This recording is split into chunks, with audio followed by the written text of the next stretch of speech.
Hey, what's up, fuckers? We're back. Well, back yet again. We're back with another shitty episode for you stupid people. Yeah, you got them there, Bruno.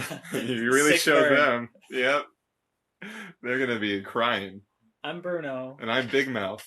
and we're the Big Mouth and Bruno show. Ah, you really switched it up there. Mm-hmm. It's usually Bruno and Big Mouth, but this week, it's all about Yeah. Big Mouth and Bruno. Yeah, I like to give you credit where credit's due. Yeah, I mean, the people have been asking for it. It's what the people want. I'm the people's champ, Travis. Fuck. You know Bruno. what else the people have been asking for? What? Is for us to review this church movie that you made me watch. I'm pretty sure I'm the only people that have asked you to review this movie. I'm Yeah. pretty sure I'm one of the few people that know about this movie. So, yeah, you want to tell them a little bit about what I made you watch? Well, Drake made me watch this shitty religious movie called I'm in Love with a Church Girl. Yeah, It's starring. on Who's it starring? It's starring Ja Rule, the rapper. Yeah, Ja Rule, the king, the legend, the fire god. And it's on Amazon Prime for some reason. They love Christian broadcasting. And this movie sucks. It's not good. Every technical aspect is absolutely horrible. You know, thinking about the words you just said, I would agree. Yeah, wholeheartedly. Oh, This movie just fails at every aspect, you know. Even more than a film, just morally it fails. yeah. It And just doesn't tell you good things. yeah, and I feel like I shouldn't need to say this, but I'm going to say it anyway. This is not an attack on anyone's religion. This is You an know, attack on Ja Rule. This is an attack on the film I'm in Love with a Church Girl. Yeah. You know, I I like mean, religious films like The Silence. If you do base your religion off I'm in love with a church girl, then we are attacking you, unfortunately. But I imagine that's a minority. So let's dig into it. Oh, yeah? Want to give a little plot rundown? So it's about Ja Rule, and he's a big, bad drug dealer. He's like the main drug dealer in this In town. Northern California. He's the biggest drug dealer in Northern California, and he has a lot of money. And the movie opens up with him in jail. It's like a premonition of the end where he's talking about, like, he's just narrating. Yeah, He's life's just been talking. tough. Sometimes God puts you through trials and tribulations to see what you can take. You know, just that bullshit. And right off the bat, you can tell it's just going to be a major piece of shit because the lighting is just horrible and the font choices during the opening credits are cheesy as fuck. It's almost like the light of God is shining over this movie and making it overexposed as fuck. Yeah, I mean, if God were to shine his light down, it would probably be pretty bright. So that's kind of, an accuracy thing. And one thing that's hilarious about this movie is that God is credited on the movie as an executive producer. Yeah. He had a lot of input on the film, as a matter of fact. They really thought they were doing something profound by putting him in the credits. Yeah, God's my executive producer. But, moving on. So, this big bad Ja Rule, you meet him in the opening scene after the narration, and he's just hanging out with his gangster buddies, and they're just stacking money on a table and being like, yo, check out how much money I have. And he's like, wow, that's a lot of money. Yeah, but guess what? I have more money. And then he brings out more money. He's like, ooh, that's a large amount of money. Yeah, the way those drug dealers talk to each other is so funny. Yeah. They're just like, yo, dog, I feel you, dog. There's a vibe in here. Yeah, and one of the guys just says holla. Completely unprovoked. No one says anything to him. He's just like, holla. Well, everyone knows the guy in the gang that just goes holla. the holla guy. You need to have one.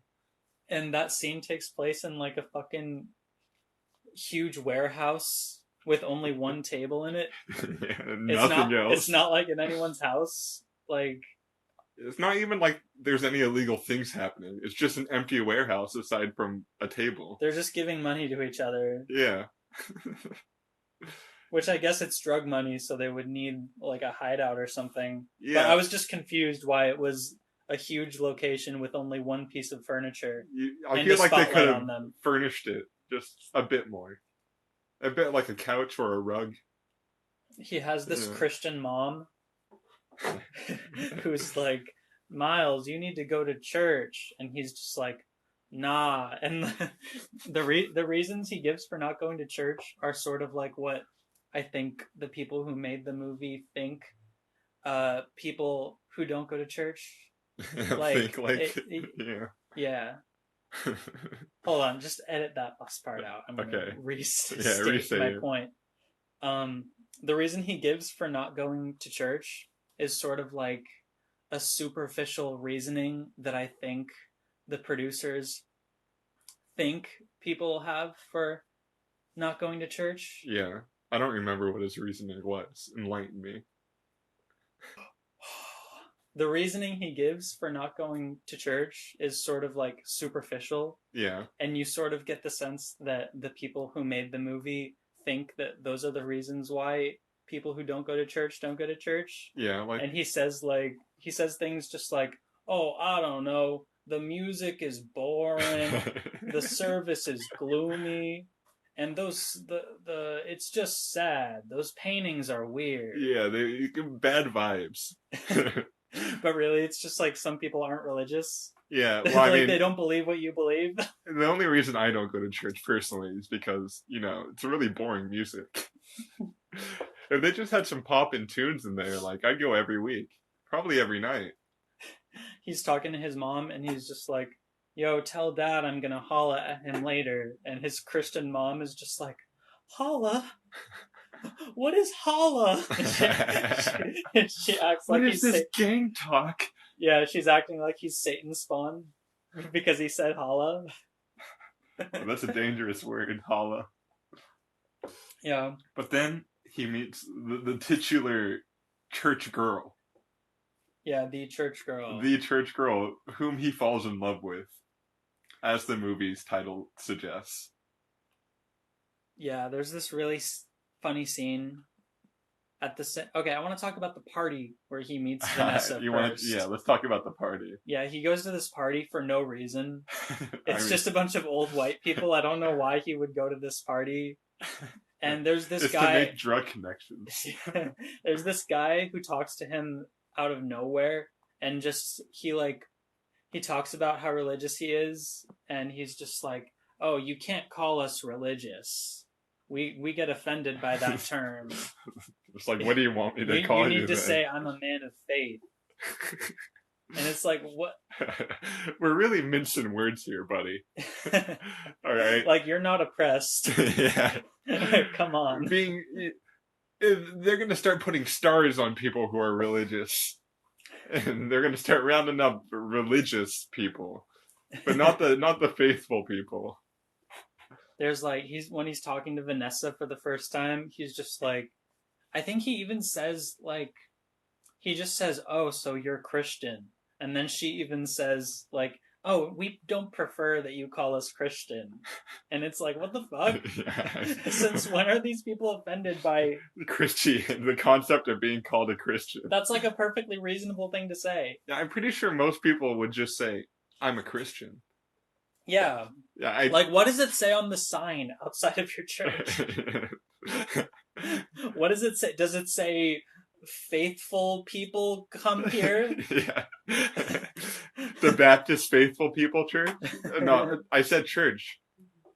My bad. It's church. It's It's just church. church. It's but you can't be religious there at the church. Yeah, that's offensive. So, what did you think of Ja Rule and Vanessa's romance? Well, There's it not really seems much like, to say about it. It's so bland it and feels weird. like he still just cares about money more than anything else, really. Like, Vanessa takes her to her faith-based clothing store, Oh yeah, And he's that's like, another funny thing about this movie is people aren't just religious. They have to be like the full Monty, like Sunday school every week and owning a faith-based clothing yeah, they have to store. like And commodify their faith. It's very strange.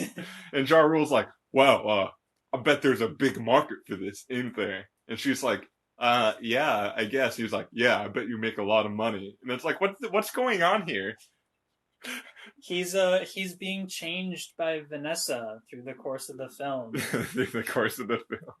It's like he's not a good person when he doesn't believe in God, and then when he does, he's a good person. That's how it Yeah, but works. also the movie makes a point to be, not too good of a person. I remember Yeah, there's a scene where, they're passing around the offering dish where you put the money in there. And Ja Rule brings out like $500 and he's like, is this enough for the offering dish? Like he's never fucking seen one before. Like he doesn't know. And she's like, no, what are you doing? That's so much money. And it's like, wouldn't you want him to give more money to your charity? It yeah, doesn't make any sense. yeah. That scene was really funny. Um, there's there's a really funny part in the film where he reveals that he talks about throwing shows. Like he talks about how he has like a show coming up. I got a plan for my show. Yeah, and it's really non-specific whether he's playing in a show, like in a band, or it's like he's a rapper, or if he's like a promoter for the show, because he and Vanessa go to the show and like it just shows them walking into a building, and then there's like some shitty stock footage and stock music, and then it cuts to them walking away from the building, and he has like a case of money, Yeah, he got and money for being at the show. He's the it's showman. his show. He's the showman for the show. And I Uh, love how at the shows they only use stock footage, but they fucking when it shows them in an actual church building, they can get a venue and like actually like shoot everyone splurge in the out. church. Yeah, Like they have the budget for that. yeah. I mean, you got to put God first always. Yeah. Money may make you. Uh, the show may make you money, but God made you. you know, you got to put him You above know, everything. Yeah, can we talk about the police officers? what The about them? I don't remember what you're talking about. do you know Alec Baldwin's little brother, Stephen Oh Baldwin? yeah, yeah. These people are insane, insane police officers. So Uh, they're spying on Ja Rule because he's a drug kingpin, and they're like, "Hey, we should probably take down this drug kingpin." But the whole time, Stephen Baldwin's like, "Huh, he's going to church a lot, and I'm a Christian. That makes me think this guy might be turning things around." oh yeah, I totally forgot about that. It's so not objective. No, Like it's basically like if you're a Christian, you should get away with crime.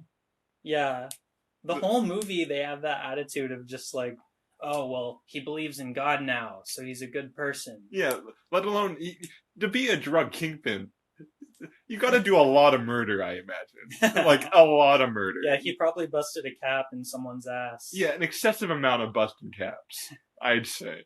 And they're like, but wait, he goes to church now, and he loves a church girl. In fact, he fell in love with a church girl. So you know what? He's changed. 0 years. All your friends go to prison, though. Haha. There's a really funny scene when he meets Vanessa's parents and they give him like a Bible. Like the only gift they have for him is a Bible with his name on it. Mm-hmm. And they're just like, we've always wanted a godly man for Vanessa. Are you that godly man? And he's like, you know what? I don't know. And everything goes dead silent. And they're just like, they're staring daggers at him. And it's like he confessed to murder. Yeah. Imagine if he was like being actually honest, and he's like, you know what? I am a godly man, and I'm also a drug dealer, and I can handle both of those at the same time. Yeah. If this movie wasn't so like trying so hard to be religious propaganda, I Yeah. feel like they could have some actual character development in both of them, where like Vanessa could learn that she is allowed to be with someone who's not religious, Yeah. and he could learn how to be with a religious person. But no, they just force him to follow their religion. Yeah, he just completely changes as a person. Yeah, He which he is a goes from weird being message. tough gangster to being like an immediate 180 to I love God and I do nothing wrong.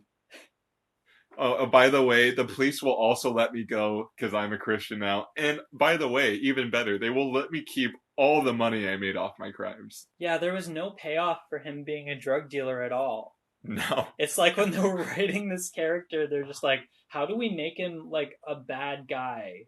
And they and drug dealer was the first thing they thought of. Yeah. That's the worst thing you could be. Yeah, this guy is an atheist and he's a drug dealer. And worst of all, he says holla. What is holla? What is holla? Holla? Oh, uh, you know, there's this funny moment in the movie where his mom dies and Oh my god, his that was so out girlfriend of the blue. and his girlfriend gets in a car accident like within the same like span of a week. And his Yeah. reaction to the whole thing's like, "Oh God, man, this is a real test of faith. I'm so sad." Yeah, he goes to a fucking church and he's just like, help my mom and my girlfriend. Yeah. I don't know why you're doing this to me. Like zero emotion at all, just getting that paycheck. Yeah, and there's good movies like The Silence, which actually deal with people questioning their faith in like a smart way that isn't biased at all, and you just sort of enjoy the journey that the character's going on. But this movie is so preachy that I don't get that at all from this character. No. It's just like, oh, he's bad because he doesn't believe in God, and now he believes in God, so he's good. Yeah, it's very black and white. There's It's even like a you're either Christian or good, or you're an atheist and you love doing crime. And there's no in between. That's it. it's really funny when the Stephen Baldwin is talking to his partner detective, and like all the atheists in this movie, just like God's Not Dead, they're just like dicks about being atheists. Yeah. When like normal atheists in real life are just like they don't normally talk about it. Unless like you're a middle schooler. Yeah, Yeah. but like this detective partner guy is just like, I don't know if I believe in that stuff. And Stephen Baldwin has to be like, yeah, well, you should believe, Chris. Like, whatever his name is. He's just like, me and my family, we go to Sunday school every week, that Catholic school, whatever, church every week. It's a really enriching experience. It's like, you should really, you should really learn about science, Jake. You should really believe in God, Jake. You know why? Because your face is perfect. Because your face isn't perfect. Because you don't believe in God yet. Yeah. Once you believe in God, He will de-wrinkle your face. That's just a fact. Can I give you a fun fact about this movie? What? This movie was partially funded by the San Jose Police Department. So let's give a round of applause for that. Good job, everyone. Yeah. Really makes you think about their morality, the San Jose Police Department, that they'd want to fund Yeah. a movie like this. Yeah. We live in a society. Uh, All you need to do is say that the movie is for God or the movie is for women, and people will give you money. Yeah. Imagine if it's about God and women. That's the Yeah. double whammy. That's the church girl experience. I don't know if I have any more to say Yeah, about I this. don't have much to say. It's not a very thought provoking movie. It's just bad. There's a scene where he first sees Vanessa in when he's driving in his car, and then he decides to go really fast. And there's like fucking techno music playing, and it's edited like Fast and the Furious. Well, it's because it's kind of badass when you drive really fast by girls. Girls love it when you drive fast. And like it's not like Vanessa is an ugly girl or anything, but I don't know why you would see her in a car and you're just like, I need to go chase her in my fast car. Well, did you know that Vanessa is one of the Cheetah Girls? What? Yeah, the actress who plays Vanessa Oh, that's not a very Christian movie. is one of the Cheetah Girls. It's a Disney movie. Oh yeah, everything they make is Christian. Yeah, I mean, at least Christian passing. So, yeah, don't fall in love with the church girl. That's my review. There's a funny scene where like all these bitches are calling Miles on his cell phone, but he's like he hangs up on them and reads the Bible instead. I forgot about that. All these bitches are calling me, but I just want to read the Book of John. I hate this. Or before when he's like not so down with Christianity, he's like, or I think it's the first scene when he's reading the Bible that the family got him, and Yeah, he just like reads one page and he's like, "Yo, man, this ain't for me," and then closes it and walks away. yeah. And I can just picture them writing that scene. And then he says, "No, man, this ain't for me," and slams the Bible shut. Yeah, They probably thought that was a really powerful scene. yeah, they really thought they were doing something with this movie. Yeah, they're like, wow, he really needs to be saved. Let's save that man. Let me see if there's anything I can bring up. I mean, we can move on to the next topic. I don't really blame Ja Rule for the performance in this movie. I mean, can you blame anyone for their performance when you're given the script, I fell in love with a church girl? Yeah, he probably just did it for money. Yeah, I mean, And that's why like, you did the Fire Festival, so. oh shit, that's right, he was in that. But fucking, one last thing I would want to bring up Mhm. is that all of his loved ones just get sick and die for no reason. It's Well, completely it's God punishing unprovoked. him. Yeah, it's like the script needs conflict, so his mom just dies Yeah, we're like, for no okay, we reason. gotta kill someone off here. And his mom's last dying words are just like to Vanessa, she's just like, I always wanted a godly woman for Miles, and I think you're that godly woman. And then Vanessa was like, holla, and then the mom Holla. died from a sudden heart attack. Yeah. It's a very sad scene. Holla. What does that mean? And I love the ending where Vanessa is just randomly in a coma for no reason, and then she gets out of the coma for no reason, and then they're just in church. It's because Ja rules. It's just like God's not dead. They just go to church and everything's fine. Yeah. They can end the movie You right can there. solve any conflict with like, oh, I went to church and I prayed, and then it happened. Praise be. Praise be to God. Praise be to God. All right. That's it. That's it. Don't watch the movie. Not really worth it. But I just wanted Travis to experience it. Bruno. Travis. It wasn't Bruno. funny. Bruno. Big Mouth. Excuse me. So on our next segment, we're gonna talk about some new music.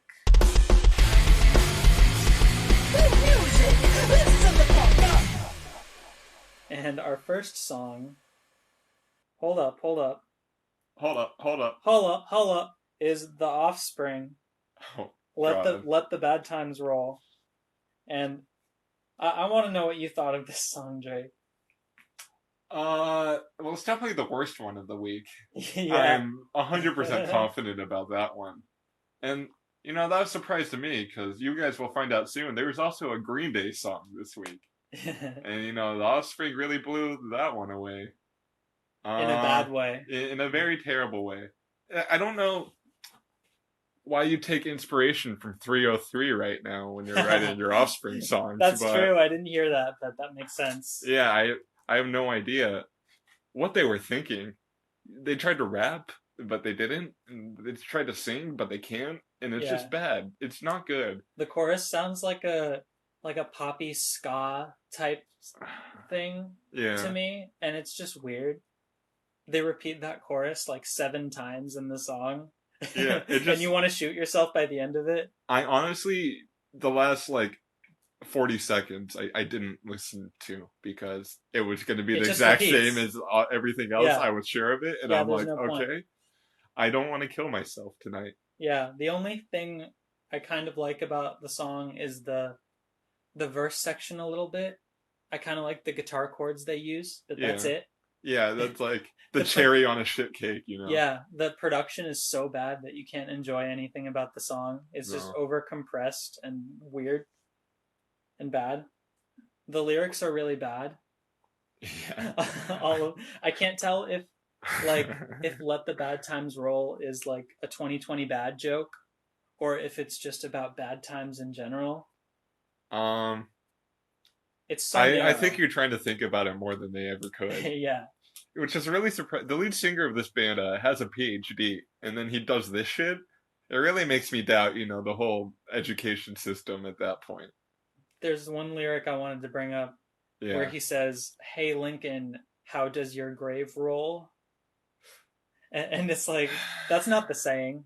No. It's like the saying would be like Lincoln is rolling in his grave, Yeah. but Hey, you're trying to say that like a plot of dirt is it's rolling rolling. around Lincoln. It doesn't make sense. It's Yo, stupid. yo, Lincoln. Matthew McConaughey's making your car roll. Fuck, that was Yeah. deep. Yeah, I'm deep. There's another lyric about Mexicans and blacks and Jews, which Yeah. is weird. I don't know if it's like a commentary on like racism or whatever, but it's just a weird lyric. Yeah. He doesn't really say much with it. I feel like he just really wanted to say Mexican blacks and Jews. It kind of Yeah, makes me feel uncomfortable saying it out loud, yeah. honestly.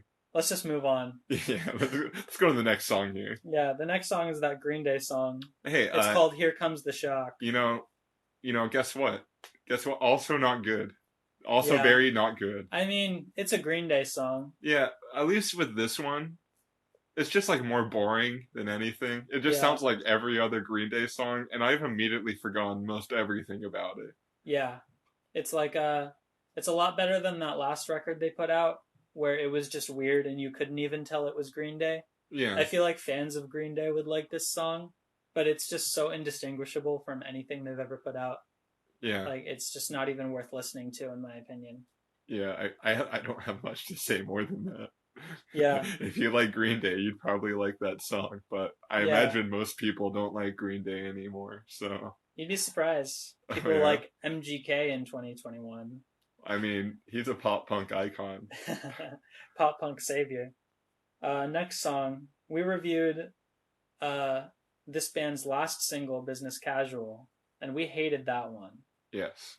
Pretty unanimously hated it. But Tomahawk, Dog Eat Dog, Yes. This one worse.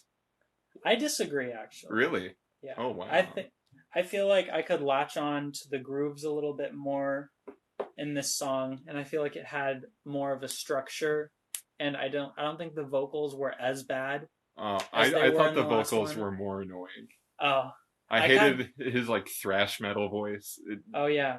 I mean the chorus is way too repetitive. Yeah, I think it's just because the chorus goes on for a good majority of this song, and it's Yeah. very slow and the most annoying thing. Yeah, I don't think it's like one of the better Tomahawk songs at all, but I kind of like the vocals in the verse section and I kind of like how how the song progresses, but Yeah. maybe I'm just biased towards it cuz I think it's a lot better than Business Casual. No, I thought the verses were a lot better than the chorus.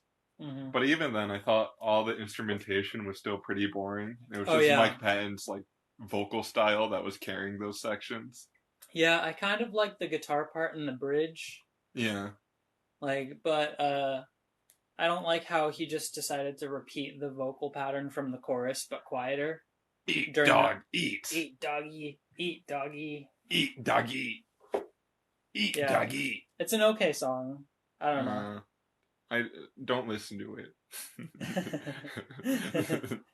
You may say it's okay. I could actually during the first minute or so, I was actually bobbing my head to the chorus And a then little bit. you heard eat dog eat for another like 2 minutes. And you're like, okay. Yeah, they repeated that way too many times. Yeah. But yeah, it's a lot better. I hope that this entire record coming out in a week or so is better. Why doesn't Mike Patton just want to do thrash metal now? Why is that his interest? I don't know. It doesn't make sense to me. Hey, Mike Patton recently did the theme song for a new Teenage Mutant Ninja Turtles show, Yeah. which we can talk about next week. Okay. But that song is a banger. Okay. I trust that one. Well, that there's a studio going like, okay, buddy, you can't make another thrash metal song. You're just like, fine, I'll make a good song for the Teenage Mutant Ninja Turtles. But Yeah, I honestly just want to do thrash metal. he's a metal guy. Next song is Serge Tankian, Elasticity, Yes, and I like this song. I I don't liked know. it, I but don't know about you. I had higher hopes for it than what it delivered upon. I Yeah, thought it was, you know, when I first heard like the verses and stuff, I thought it was interesting, but they yeah, didn't really do much with it, or he didn't. I should say. Uh, yeah. I liked the electronic instrumentation throughout the song. yeah. Um, and I liked the song structure a lot. Hmm. I really liked how it got more and more climactic Yeah. as the song went on. And let me check my notes here. Yeah. While Bruno checks his notes, Serge did a lot of really interesting things with his vocal performance for this song. Oh yeah, his vocals were. There was a really wide variety of vocal stylings. Yeah. There was some System of a Down energy going on, like right when the vocals came I don't in. know. It felt like to me he was like cartoon character Surge. And he was Yeah, just making like that yeah and badong, just like random fucking noises. But it worked. I liked yeah. it. It's just typical Surge stuff. Uh, I think this may have been one of the songs that he was gonna put out with System of a Down, but then decided to do it solo instead because they couldn't agree.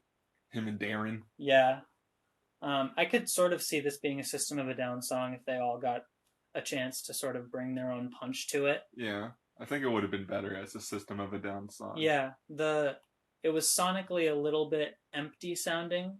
Yeah. Just kind of Yeah, plain to me. yeah. Kind of boring. It sounded like he did all the instruments instead of having like A someone. band work with him. Yeah, Yeah. and I mean that worked on some of his other solo stuff, Yeah. but it just didn't sound as full and heavy, I guess. Yeah, like it's not a bad song, but it's not going to be anything that blows you away. Yeah. So our last song, which is my favorite. Oh, it's also my favorite, and the Yeah. only one I could say I legitimately really liked. Yeah, Show Me the Body, Survive. It's a really sick track. Yeah. Right off the bat, I love the vocals. Yeah. And there's a really sick distorted guitar and bass tone on this song. Oh, the tones on this song were Yeah. insane, especially the bass tone. Oh yeah. It's During the just- verse section where it's just distorted bass and drums. It's really muddy and gross. Yeah, it's sonically really cool. Yeah. Gotta go fast. Gotta go fast. Sonic. You shut your goddamn mouth. Eat some chili dogs. Eat some chili dogs. Yeah, but the song has these really cool moments where they go from the chorus to the verse, and the chorus is kind of a lot slower and sludgier. But then they slowly build the tempo up into the verses, and that's when it gets really nuts and insane. Yeah, right when the drums came in during the first verse, it felt so unhinged. And I love the sort of noise punk vibe they're going for. It kind of reminds me of the Big Black album we were talking about. Yeah. Songs about fucking. Yeah, but way more unique. And sort of going for their own sonic style. Yeah. I liked it. Yeah, I really liked it. It was very noisy. Yeah, there's not much more to say about it. It's just sort of a noisy punk song. You sort of get what you get in the first 30 seconds of it. Yeah, you'll know if you like it or not within the first 30 seconds to a minute. It's got this nice punk / metal vibe. It really blends the two genres, I say. I thought it was an interesting step up from their album Dog Whistle. I've not heard it.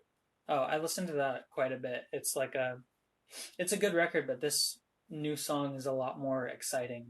Yeah. I think the EP might have already dropped. Oh, okay. That this was a single off of. Well, I should listen to that probably. I'd say, because I very much enjoyed this song. Oh yeah, it's pretty good. We haven't been rating them. I just remembered that. You wanna start the ratings? All right, let's go back to Offspring. Yeah. Offspring, 1 out of 10. Yeah, Offspring was 2 from me. 2? Yeah. Wrong answer. 1 out of 10. Okay. Your opinion is incorrect. That song has no redeeming qualities, Yeah. despite the fact that you named a redeeming quality about it. Yeah, Anyway, that's why I'm giving it a 2. you got me there. I guess you're not wrong. Next song. Green Day is 5 from me because I don't think it's bad, but I would never listen to it. I mean, I'd say it's 4. So for Green Day, I'm giving it a 5 because I would never listen to it again, and it's generic as fuck. But I don't think it's a horrible song, so 5. Yeah. I'd give it a 4 because I don't like Green Day, but I Yeah. imagine for Green Day fans, they'd like it, so I Yeah, think that's a 4. it's just Green Day. It's just Green Day. Tomahawk, I would give a 5 also, but it's closer to a 6. Yeah. That's about my rating as well. It was pretty generic. It had some moments where I'm like, I mean, if you were a better band, this would be a better song, Yeah, but it was mainly just boring and yeah, annoying. Very it's super annoying. repetitive. For Show Me the Body, or was there a song between that? Yeah, there's a Oh, song in between that. Serge Tankian, Yeah, Serge Tankian. Elasticity. I'm giving that one uh, a strong 6. A strong 6. Yeah. Then why? I was gonna say that. Okay, it's closer to a 7 than a 5. That's a strong 6 still. Yeah, I'm saying it in a I different way. also would give it a strong 6. And it's also closer to a 7 than a 5. Okay. Show Me the Body, I'm giving it a 9. Oh yeah, I'm gonna give it an 8 out of 10. Yeah, best song of the week. Everyone should listen to that. See if you Yeah. like it or not. Check out the EP. Even if you don't like it, you'll probably be like, at least it's interesting. Yeah, it's Yeah. sick. So, why don't we move on to our album discussion? Oh, Main album discussion. the good shit. Yeah, This. I'm excited about this. I am also excited. This was a wild ride. I made Drake listen to an album called The Mollusk by Ween, which, if you don't know anything about Ween, they're impossible to describe Well, because all their songs are different. You probably know one thing about Ween, and that's that their song "Ocean Man" was played in the SpongeBob SquarePants movie from what is that, 2005? 2004, I think. 2004? Yeah. And that's all I knew about Ween before I listened to this Oh yeah, album. so you're in for a treat. Yeah. I've heard this album described as an album of sea shanties, but it's just so much more than that. It's sort of like, well, all these other Ween albums are so all over the place, and they don't have a consistent tone at all. But this album sort of has a consistent tone, or theme, rather. And that's water. Yeah, it's sort of a nautical theme. Yeah, and you really feel like you're underwater while you're listening to it. You really want to be a pirate. Yeah. At least I did. Yeah, there's sort of a good mix of, really silly show-tuney songs and then trippy psychedelic rock songs that sound really Pink Floyd inspired. Yeah, and then they go like to these really touching love songs. Yeah. It was just a really silly all over. Excuse me. I burped. A really silly all over the place album, but it was connected with that nautical theme, so it all worked surprisingly enough. Yeah. There's also these really avant-garde, upbeat, distorted sounding songs that I love. Yeah. Well, do you just want to start going song by song? Yeah. If you want to listen to The Mollusk by Ween and be a part of our discussion, go listen to it. You can listen to it literally everywhere. Yeah, literally everywhere. Literally everywhere. So I think the song I'm Dancing in the Show Tonight really sets the stage for this album perfectly. Yeah, it's like you're going to like an underwater carnival and they're just playing this bouncy little show tune for you as you're walking into the album. And you're like setting the stage and it's all happy and you're like, I can't wait to get weaned. It sort of sets a precedent that they're not really going to take this album too seriously. Yeah, but still have amazing instrumentation throughout. Oh yeah. And just do crazy things. Bro, everything on this album is executed so well. I love it so much. Yeah. Like, there's some crazy production value here. Yeah, like anything they're trying to hit, they achieve. Whether that be like some folk song or some carnival music or some acoustic ballad. Yeah, there's the song Johnny on the Spot. Wait, wait, we'll get there. We'll Okay. get there. Uh, I'm dancing in the show tonight. Yeah, I just Wonderful talked song. about that. It's so fun. I have that like that's the one I had stuck in my head the most. Yeah. It's so catchy. No, there's so many catchy songs on this Yeah. album. It just the whole time I was just smiling. I Yeah. listened to the song and I just had a big smile on my face and I was so ready. Yeah, I think like the first four songs pretty much sum up the album perfectly because you have I'm Dancing in the Show Tonight, which is like a bouncy show tune.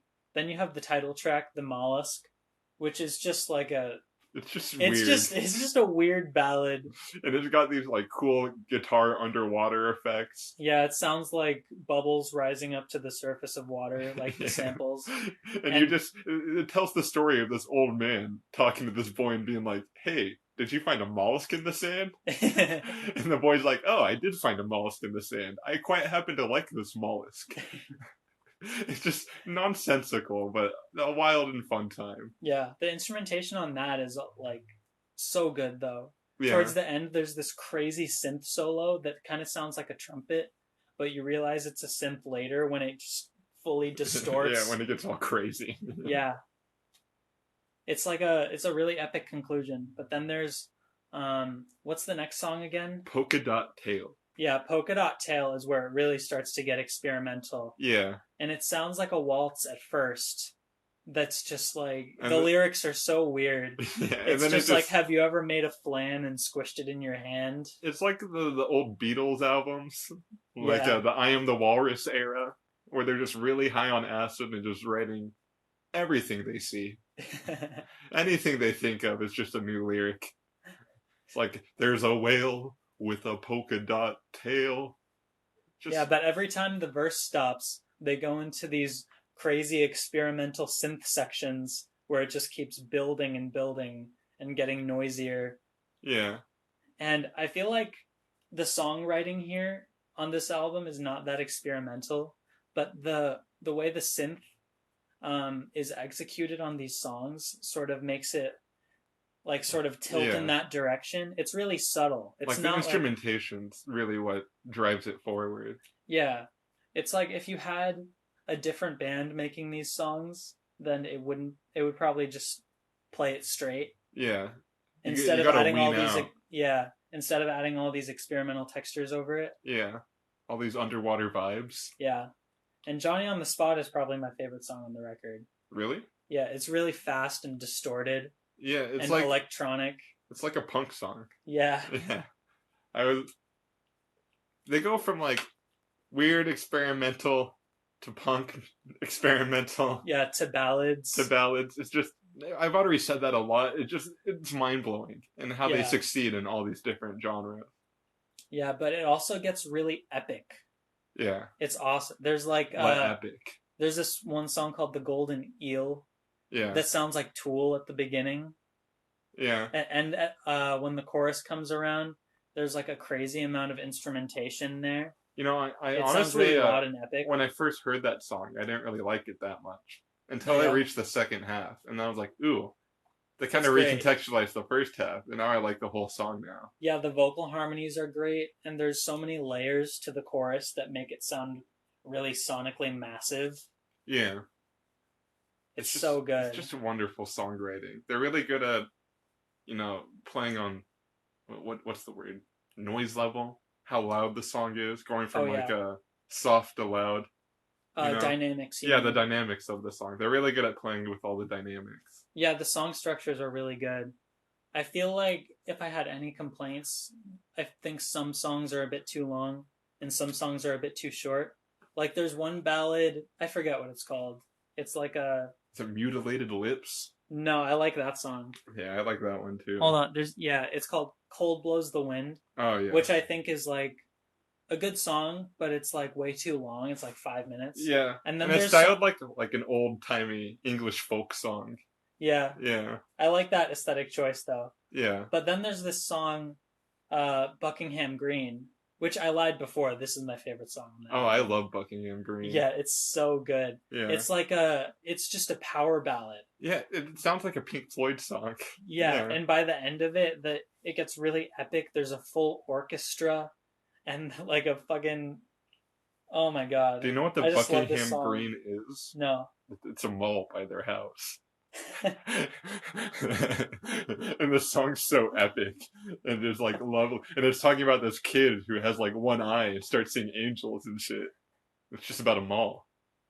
You're going to the I mall didn't with your know that. mom. I didn't Yeah. know that. That's so funny. But I What? love the instrumentation in that song. That's like a perfect example of the lengths they're willing to go to execute some of these songs. Yeah. It's so good. And the transition between that song and Ocean Man is also great. Ocean Man, take me by the hand. Yeah, Wonderful song. because the end of Buckingham Green is so epic, and then it goes straight into Ocean Man. Straight into the silliest song. Yeah. I like how they put Ocean Man at the end of the album. It's sort of like a little treat at the end Yeah. for listening to the whole thing. Yeah, you get this nice little fun, silly song after going through some experimental psychedelic music. And Also, moving it's from just a sea great shanty to song. sea shanty. Yeah. It's just a feel good song. I love how listening to the whole album sort of recontextualized Ocean Man for me. Yeah. It definitely, they're a lot more than Ocean Man to me now, I'd say. Yeah, and now when I'm listening to Ocean Man, I don't just hear the SpongeBob song. Yeah. Like I sort of put it in the context of everything on this album, Yeah. which makes it cooler for me. Yeah. I don't know. I was really shocked to find out that Ocean Man's like one of the most straightforward songs on this album too. Oh yeah, and there's some straight stuff on the album, but it's like I said before, there's like the execution and these subtle experimental textures Yeah, they just are have what so made it many sound good. layers to the album. Yeah, Like, there's a lot to dig into on re-listens, I think. yeah.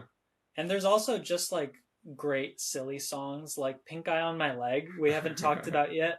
That kind of has like a Mr. Bungle vibe. Yeah, and a dog barking. Yeah.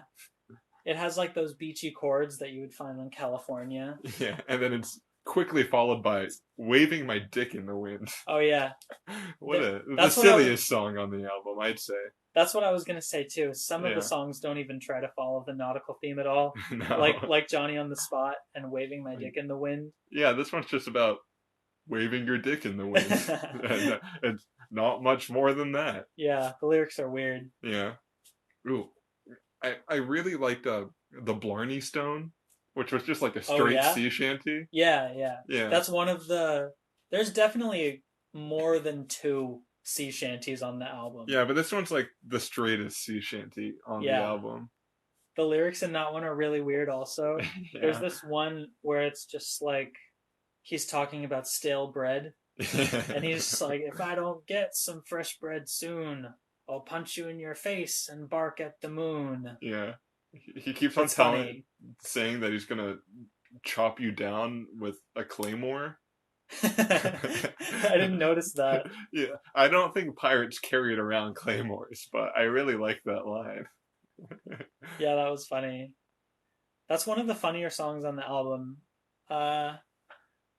What else do I like? I think the last song is a really good closer. Oh yeah, because it's kind of just a slowed down version of the first song, so it kind of caps it off very nicely. Yeah, well, they have the hidden track, which is just I'm Dancing in the Show Tonight, but slow. Yeah.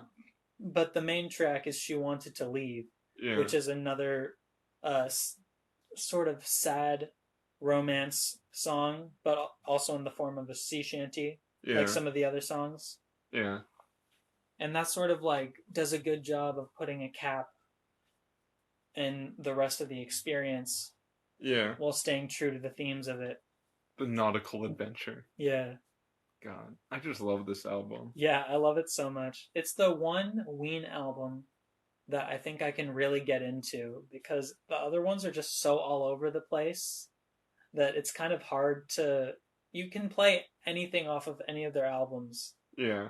It's more better for like finding single songs you like than a whole album experience. Yeah, because the problem with having your albums be like each song is completely different is you're gonna run into some songs that you don't like Yeah, because you're just not a fan of that general style. of that genre of music, really. Yeah, Yeah, and also the rest of their albums sound a bit thinner than this one in terms of production, instead of sounding like so full and masterful. yeah. Everything like Well, I just mean, is this their only themed album? yeah, Yeah, their pretty only much. concept. Yeah, I haven't heard all of Ween's albums to be fair, but I've heard Chocolate and Cheese and White Pepper. They And do they like food a lot or something? Hey, what's their next album called? Like peanut butter fries? Like, what are you doing, Ween? I mean, the songs on the albums are not about those things. They're, these guys don't make any sense. They don't. I don't think they're technically skilled by any No. means either. I It, just think they put a lot of work into this specific project. oh, definitely. This sounds like it took years and years to make with all the Yeah, texturing they did. with the full orchestras and just how many layers they put into the Yeah, instrumentation to like make it sound big and massive. so many of these songs just had like little parts with the string section. Oh And it yeah, sounded like a full orchestra was there just for like 15 seconds. And it was like, that's crazy. Why would you only utilize them for yeah. that much? But it worked. That's why I said I think Buckingham Green is too short, Yeah. because it's such an epic experience. I would want that to, really milk out longer. Yeah. No, I thought that way too. Like when the last verse ended, the song ends pretty quick after that. And I feel like they should Yeah, just play it out just a little bit more. yeah, especially with how long some of the ballads are on this thing. Yeah. I liked the length of Mutilated Lips, though. I feel like that was just long enough. Yeah. I really like the other ballad too. It's gonna be all right. Oh yeah, that's a good I one. thought that was a really pretty song. I just think Cold Blows the Wind is something that like I usually skip, Yeah. or like I don't really need to hear it more than one time. I feel like you can listen to that one halfway through and then be Yeah. done with it, and it'll be a much better experience for you. Oh yeah. It's Gonna Be Alright has those interesting guitar chords though. It kind of reminds me of House of the Rising Sun a little bit. Yeah, I can see that comparison. Yeah, it's kind of like a minor It was feel. kind of I just love like an it. acoustic ballad, and then like other instrumentation gets added later. Yeah, I don't think they're a very good live band though. And I can't imagine them being able to recreate this shit live. Yeah, upon getting into them recently, I've been looking up live videos and they just don't sound that great live, which is why I think they're not very technically skilled. Yeah, I mean they Um, could probably do Ocean Man. it their live sound just isn't as full as it is on this album at all. Yeah, I would rather just listen to this recording because they clearly put so much effort into yeah, making it sound good. and it's hard to recreate that live. Yeah. Yeah, unless you're paying like a lot of money for sound people, and this is not a rich band. I would say probably not. Yeah, Maybe that's SpongeBob money, but maybe their first couple albums kind of sound like they're just fucking around also, and then I yeah, think they sort of like found their groove with this one. yeah. This is when Ween became Ween. Yeah. But did you want to get into ratings? I don't Yeah, have any more to say about it. yeah. I don't have much more to say.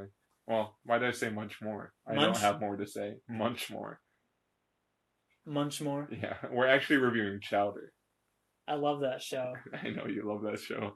It's one of your favorites. It's that was my favorite as a kid and it's my favorite now. Yeah, Just kidding. that's all he watches actually. He's never seen a movie before. I just try to find Chowder recreations and send those to him. When I was in film school, all I talked about was chowder, and I even thought I was in the chowder world when I was on a acid binge for 3 days. Yeah, it's really scary. So my rating for this album will be an 8. A solid 8 out of 10. Yeah, I'd give it an 8 also. Yeah. I mean, I think every song succeeds at what they're doing. But again, Oh like what yeah. Bruno, his name is Bruno here. What Bruno was Yeah, get it saying, right. they say my name. Big Mouth. Thank you. What Bruno was saying earlier, when you have songs that are just mismatching a bunch of different genres, you're not always going to like every song. Exactly. Or at least not like every song to the same extent. Yeah.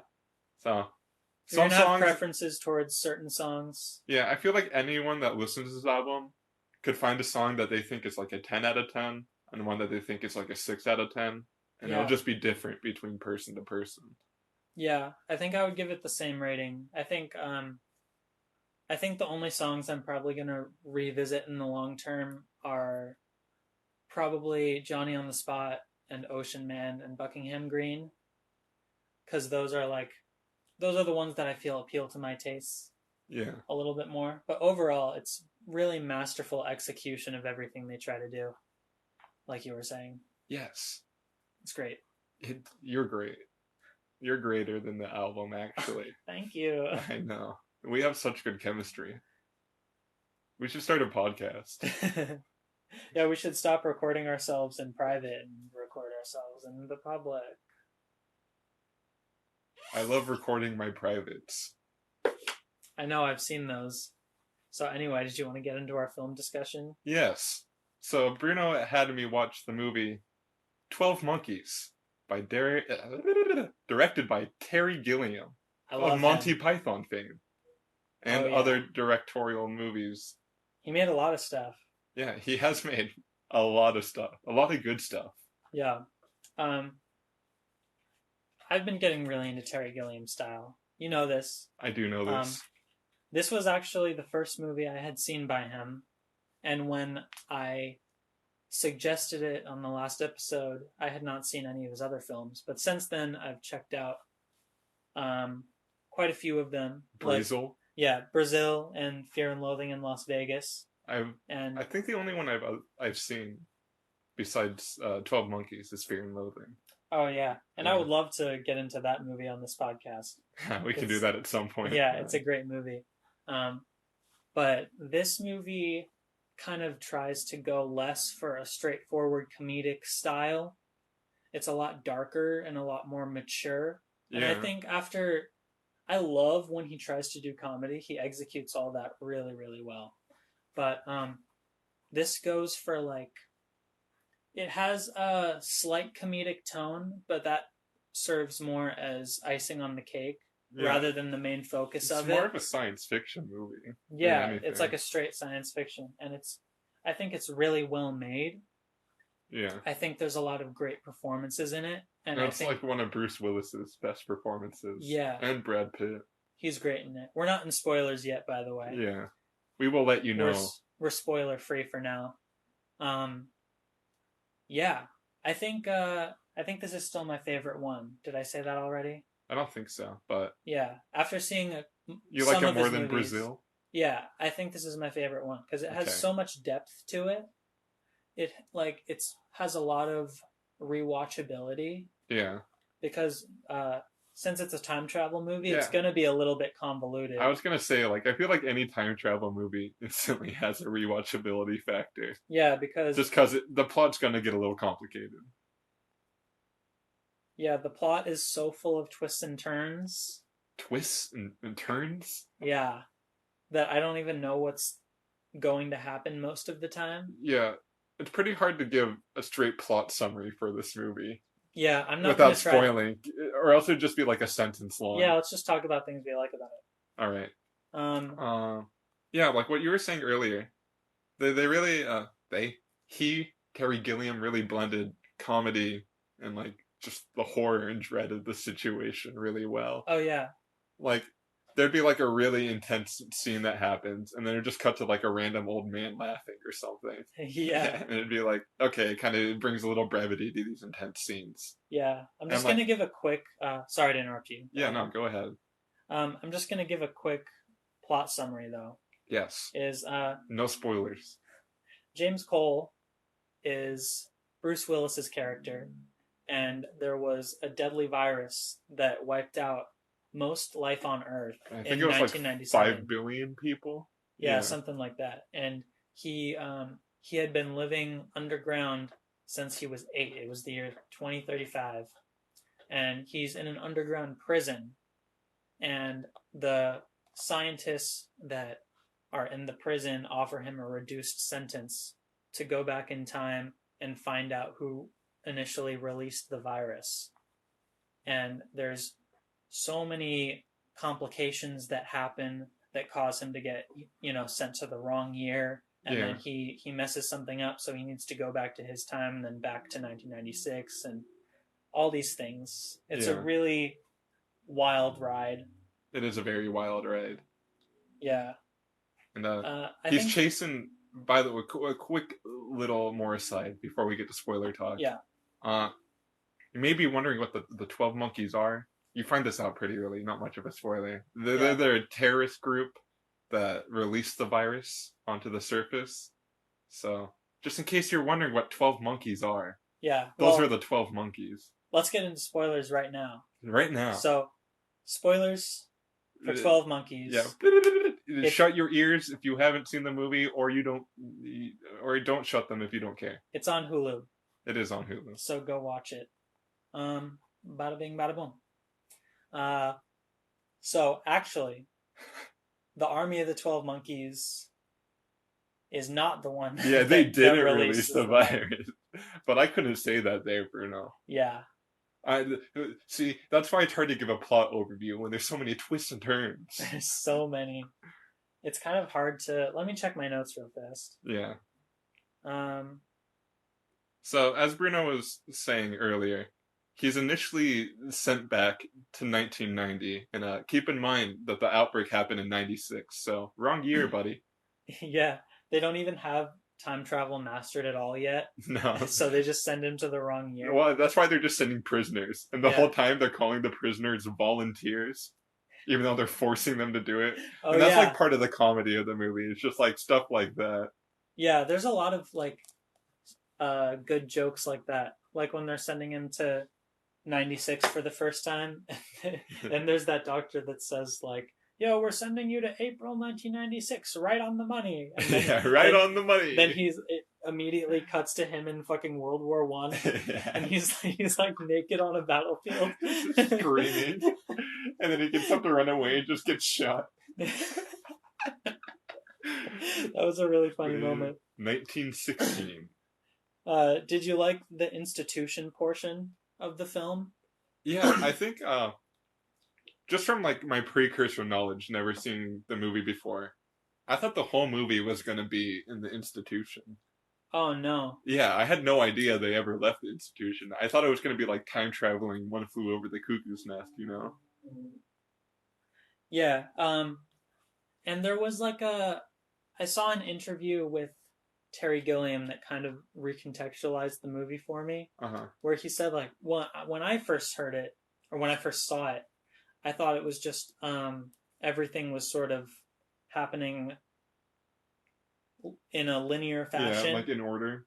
Yeah, like everything that was shown is sort of like what happens. But he Uh-huh. sort of says that like he sort of said that he made the movie to be interpreted. So you're allowed to interpret whether Bruce Willis is crazy or not, or if he's actually from the future. You know, I kind of got that impression as well because they like left a lot of anything like spectacular that happened. They always had like a real world explanation for. Yeah. So the reason I say that is because a lot of people make theories about the movie saying he never left the institution. Oh, really? And he's in it for the entire movie. And like the reason that Brad Pitt is so involved in the story is because he's just in the institution with him, so he puts the puzzle pieces together. Like he uses the people around him to sort of be in the characters in his own delusion. They even mentioned that at like later points in the movies.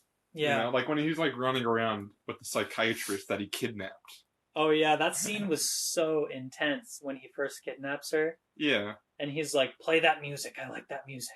Yeah. Wait, hold on a second. Yeah. But when he's like running around with her, like she keeps on trying to like tell him like, no, you're just a crazy person. Like of course you think it's gonna be Brad Pitt who's doing the terrorist thing because that's the only person you talk to in the mental institution. Like no shit, idiot. So I don't know. This is just like a very smart movie. Yeah, there's lots of Terry Gilliam likes to play with the themes of insanity in his movies. Like, sort of similar to Fear and Loathing in Las Vegas. Yeah. How those characters are just verging on insanity the entire very time. Unreliable narrators. Yeah. Yeah. But I love there was a dynamic between Cole and the psychiatrist lady where she was trying to convince him that he was insane and he thought that he was right. Yeah. But then when he goes back to his own time and then comes back in order to fix everything, he's convinced that he's insane, and She's she convinced he's thinks that right. he's right because he sees pictures of him from World War I, and there's that one line where there's like a kid stuck in a well Yeah, on they think TV. a kid fell down a well, and Bruce Willis is like, I used to feel real bad for that kid, but they found him in a barn. Yeah, he's hiding in a barn, And and she's then like, what? No, he's not hiding in a barn. That boy's clearly in a well. yeah, and then she sees on the news that he was actually hiding in the barn, and that's when she's like, Has her "Holy mental shit!" breakdown. Yeah, Yeah. and there's a awesome scene where Awesome.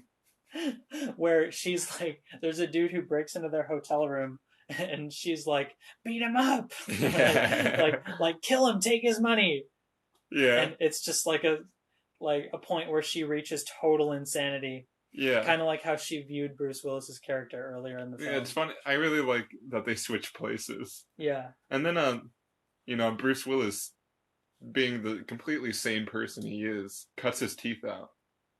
Oh yeah, because they track you Yeah, through your teeth. because that's how the scientists in the future track you, is through your teeth.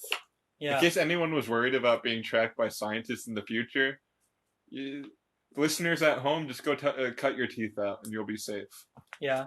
I like the how the dream sequences wrap up at the end. Oh yeah, I really like the movie. Kind of sandwiched itself nicely because Yeah, it opens with him as a kid watching some dude get shot, and then he sees this lady run after the dude.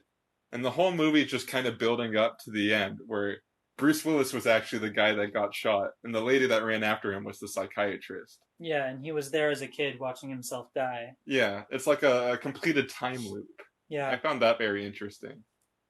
yeah. This film was based on a short film called La Hete, La Hete? or The Jetty in Uh, English, La Het.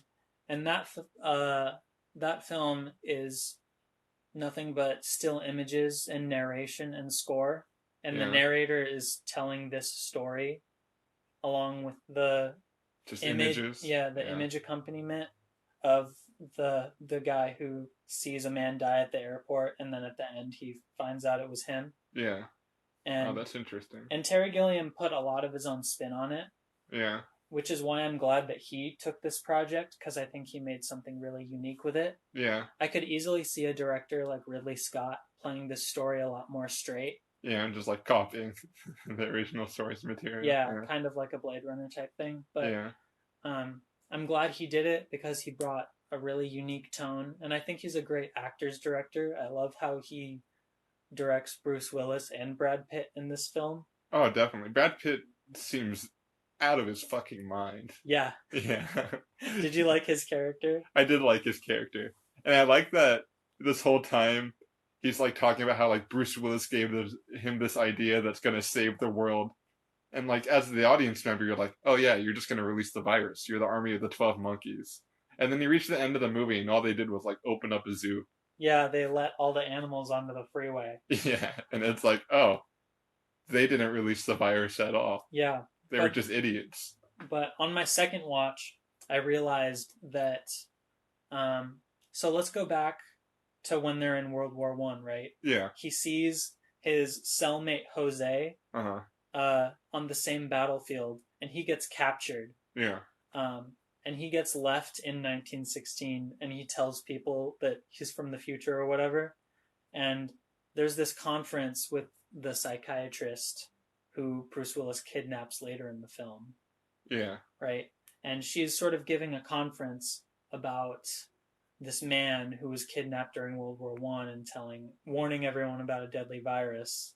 And everyone's sort of like, and she's saying like, oh, it's going to happen later this year, watch out. And everyone's laughing. Yeah. But then there's this guy who's just watching with like dead eyes. Yeah. Like, and you sort of pick on. Yeah, I'm getting a weird vibe from that guy. Yeah. Yeah, you sort of get like, okay, he's like up to something, and he even walks up to her later and talks to her It just is about, like a bunch of cryptic comments. yeah, talks about natural selection and shit. Yeah.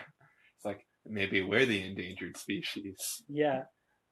I really picked up on that on the second watch Yeah. because I didn't notice him the first time I watched it. But he's the guy that releases the virus. Yeah. It's not Brad Pitt, No, he despite just, being absolutely bonkers. Despite being the kind of man that would release a virus, it was not him. It was just some random long-haired scientist. yeah. What Uh, did you think about the? Wait, I have a quick thing to say about Go the ahead. conference scene.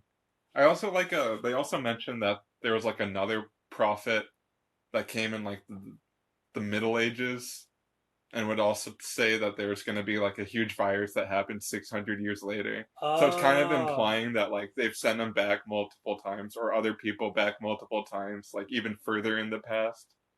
oh yeah, that's true. Yeah. And I thought Yeah, that was really interesting. Like yeah, creating this whole like backstory just through something like that.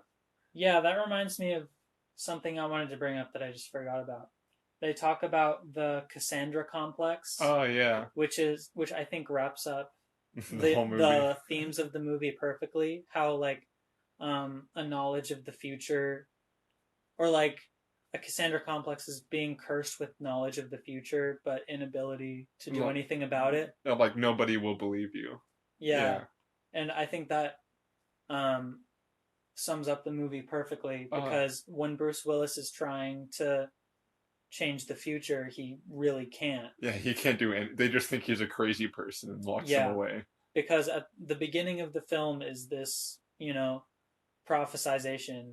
Is that what Yeah. it's called? Yeah, this This prophecy. this prophecy of him dying at the airport, and Yeah. then in the end, it ends the exact same way. It Yeah. sort of plays with the concept of like you can't change the past Yeah. I because mean, the whole movie they're talking about when Bruce Willis says he's from the future, people are asking him like, "Oh, are you here to stop the virus?" And he's like, "No, I can't stop the virus. I'm just here to observe." yeah, or like I'm here to gather information. Yeah, because like they already know you can't change the past. Yeah, but then his buddy Jose shows up with a gun and Yeah. says you can be a hero, and he's just like, "Who do I shoot?" And he tries to shoot the guy. Yeah. But fucking, I think the entire movie is um, sort of plays with those ideas because uh, the entire reason they think it's the Army of the 12 Monkeys is because Bruce Willis and the psychiatrist lady are leaving evidence for themselves in the future Yeah, like all the spray that, paint they put on buildings and everything. Yeah. yeah, it was really them the It's like a entire time. self-fulfilling prophecy. Yeah, and Yeah. she leaves the one voicemail that they listen to at the beginning Yeah. that says it's the Army of the 12 Monkeys, Yeah. and But it's it's all distorted so you can't recognize it's her voice. Yeah. yeah, it's sort of like a full circle moment. Like the entire movie is just a puzzle Yeah. that puts itself together as you're watching it. I gotta watch this movie a second time. Yeah, I really liked my second watch a lot. Yeah. It's one of those movies that's good on the first time, but probably even better on the second time. Oh yeah, it's a really good sci-fi film. Yeah. It's probably my favorite time travel movie. Oh, it's like one of the best ones. I Yeah, like it, like, especially because they didn't really try to explain how they were time traveling. Because whenever yeah, movies try to do it, it's just some bullshit that complicates things and makes it yeah. where they're It just like, just no, we're sending you back, and that's all you need to know. yeah, it just follows its own rules really well, Yeah, and it doesn't distract you with like a bunch of science mumbo jumbo. yeah. They just do it. And they don't try to change the past. In fact, they're like, we can't change it. And I Yeah, like that as well. and Lahete is like that too. Yeah. Like in the imagery for that is just sort of like the dude like sitting on a hammock, like with a cable tied around his finger, and it's just sort of like you're just supposed to imagine Yeah. what's going on. They just talk about like he goes back in time and you believe it, you Yeah. know. It's like, why not believe it? It's a story. But also the production design in the science lab Oh, yeah. in the underground set That wherever it was crazy. is really All awesome. the future production design was really crazy. Like, They sit Bruce Willis in this chair when they're first talking to him, and then the chair like zips back and then up this wall and locks him in, and Oh then yeah, there's that orbular like a group of camera TVs. thing. Yeah, Yeah, and there's like 10 TVs with different all the scientists' eyes on them. yeah, It's really crazy. I love the look of this film a lot. yeah. I feel like Terry Gilliam just likes doing dystopian shit. Yeah, Brazil is very dystopian as well. Yeah. The production design for that is also great. What a good guy. Yeah, I'm probably going to recommend either Fear and Loathing in Las Vegas or Brazil in a The next future time, episode. future. Yeah, I mean, because I love his style so much. it's definitely very unique, and Yeah, especially coming from a comedy background, I think that just makes doing dramas more interesting. I think yeah. it's easier for someone from comedy to do dramas than someone from dramas to do comedy. Oh yeah. I think his uh the tone he adds to this is very cartoony and like it's consistently entertaining even if what's literally happening is not that funny. Yeah, it's very exaggerated, but they still take itself seriously. Yeah. Like all the actors are acting in just batshit crazy ways the entire movie, but it's never like nonsensical or over the top. Yeah. I think the comedy comes more from the insanity of it all Hmm. rather than just straight comedy, which I really appreciate. He uses those themes very well in his movies. Is there anything else you wanted to say? No, it's a classic movie. Yeah, I'm it's really really good. happy to see it. Yeah, you Uh, should watch it again. I definitely should. I mean, it's probably an 8 out of 10 right now for me, but I imagine it'll move up to an even higher score on a second watch Oh yeah, because I don't know. The whole movie's kind of recontextualized after you realize it's just all a giant time loop, and yeah, Bruce Willis is kind of just making everything happen. Like he's the reason all this virus shit kind of even started in the first place, oh in a yeah. way. So It's like a full circle. Like he's trying to stop it from happening, but in trying to stop it, he's creating it. he's making sure that it happens. Yeah. And just that's a very interesting perspective to take. Yeah, it's really convoluted, but I think it's a really rewarding watch as Uh, well. I wouldn't say convoluted. That implies like it doesn't make sense. Yeah, And it some makes I think it's just sense. complex, you know. Yeah, yeah. There's a lot to think, a lot to chew on. Like I think if I would watch it with my grandparents, they wouldn't get it at Hmm. all. Not a grandparent movie. This is a friend movie. No grandparents allowed. So yeah, did you want to get into ratings? Yeah, 8 out of 10. Yeah, eight But out of probably 10. higher after the second watch. Yeah, I think it. My fondness for it definitely went up on my second watch. I don't think I would say it's a 9, but Hmm. it's a really strong 8. It's really close to a 9. It's almost there. Almost there. It's edging. Just I'm edging. edging myself with that rating. Well, Bruno, I have some recommendations for you. Sick. Big boy. Big Well, boy. first, you want to tell me the bad thing you're making me watch? Uh, well, we're gonna talk about Machine Gun Kelly's movie, What's the name uh, of it? Downfalls High. Wait, does he play a high schooler in it? No, that would be so funny. Because it's called Downfalls High. That'd be hilarious. I could totally see MGK casting himself as a high schooler and like Yeah, no, skateboarding. that would be funny as fuck. I don't want to say anything about it Yeah. until we just watch it. You know, I thought we vowed to each other we'd never listen to Machine Gun Kelly again, but he just keeps He on made a finding his way movie. back. Yeah, it's gonna be another MGK episode. Yeah. Yeah. Yeah. So, what's your album and film recommendation? The album is Spiderland by Slint. By Slint? Okay. Spiderland by Slint. I I'm feel like I down. played you all the songs individually, or at least half of them, but I the probably full don't album remember them. experience is a lot different. Yeah. And the movie is The Nightingale by Jennifer Kent, Okay. who directed The Babadook. And I thought The Babadook was alright, kind of overrated. I think this movie is a lot better. Yeah. I So, didn't like the Babadook either. yeah. Oh, I'm glad we're on the same page. Wow, we're so quirky and different than the most people. You We're know, not like other girls. I would say so. I'd say I'm pretty different when compared to other girls. All right, Okay, that's that's it. it. Get the fuck out of here. Yeah, Bye bye thanks for now. listening, everyone. Goodbye.